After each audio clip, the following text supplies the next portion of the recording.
Hello student, आज हम 10th class का न्यू बैच स्टार्ट कर दिए हैं।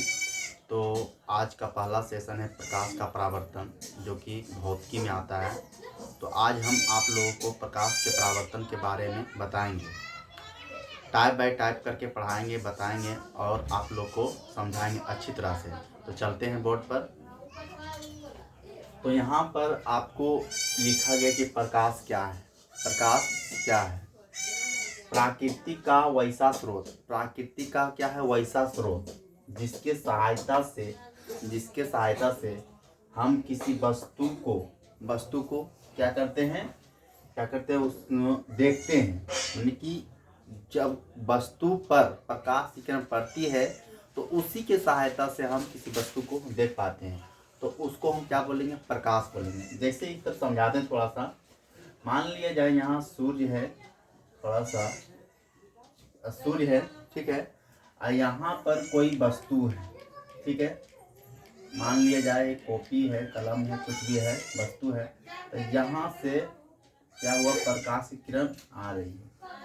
यहाँ से प्रकाश की किरण आ रही है और ये क्या कर रही है? रिफ्लेक्ट करके हमारी आंखों तक क्या कर रही है? पहुँचा रही है।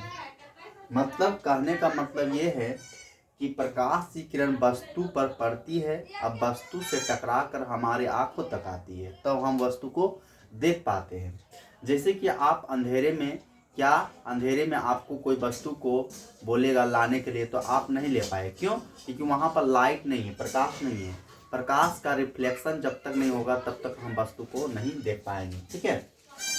प्रकाश ऊर्जा का छोटे छोटे बंडलों पैकेटों के रूप में चलता है। माने कि प्रकाश क्या है? छोटे छोटे बंडलों और पैकेटों के रूप में चलता है।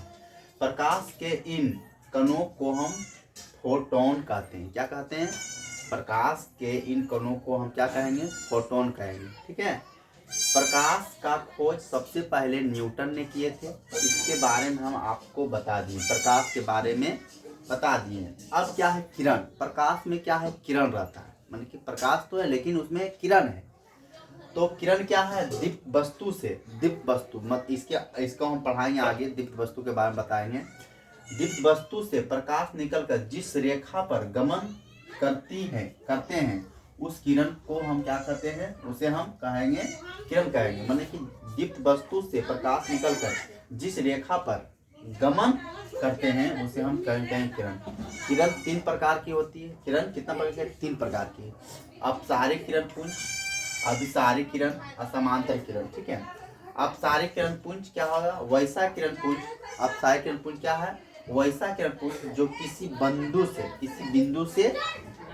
बिंदु स्रोत से निकलकर चारों दिशाओं में फैलती है। चारों दिशाओं में फैल, मैंने एक बिंदु से निकल रही है और क्या चारों दिशाओं में फैल रही है, चारों दिशाओं में जा रही है। तो उसको हम बोलेंगे, उस किरण को हम बोलेंगे अपसारिक किरण पुंज बोलेंगे। क्या बोलेंगे? अपसारिक किरण पुंज बोलेंगे, ठीक है। अभिसारिक किरण पुंज क्या है? वैसा किरण पुंज जो किसी बिंदु स्रोत से निकलकर एक बिंदु पर मिलती है। माने एक बिंदु पर आके वो क्या होता है? मिल जाती है। जैसे कि यहाँ पर क्या है? यहाँ पर एक बिंदु सभी निकल रहा है, माने कि निकल कर क्या है? बिंदु से निकलकर एक बिंदु पर मिलती है। किसी बिंदु स्रोत से निकलकर एक बिंदु पर मिलती है तो उसको हम बोलेंगे, क्या बोलेंगे? अभिसारिक किरण पुंज बोलेंगे, ठीक है। जैसे कि यहाँ पर हम आप लोग को यहाँ पर क्या है? एक बिंदु से यहाँ सीधा आ रही है, एक बिंदु पर आके मिल रही किरण, ठीक है। तो इसको हम बोलेंगे क्या? अभिसारिक किरण पुंज।